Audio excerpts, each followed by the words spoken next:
Karen, I've always wondered, why do we hiccup? Is it like a reflex or something? Oh, Simon, it's more complex than that. Hiccups are a result of sudden contractions of the diaphragm, often triggered by eating too quickly or drinking too much. Whoa, that's deep.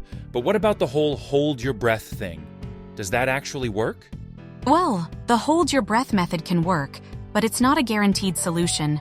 The diaphragm needs to relax, and sometimes a good scare or a sudden shock can do the trick. A good scare, you say? That's genius. I'm gonna try that next time I get the hiccups. But what about the whole drink water upside down thing? Oh, that one's a myth, Simon.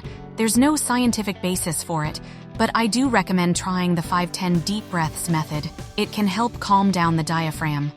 All right, got it. So, what's the most ridiculous hiccup remedy you've heard of? I think I've heard of people trying to scare themselves by watching a horror movie or getting a tattoo. Yeah, those are definitely not recommended. A tattoo? That's insane. All right, Karen, I think we've covered the basics. Thanks for enlightening me on the mysterious world of hiccups. Anytime, Simon.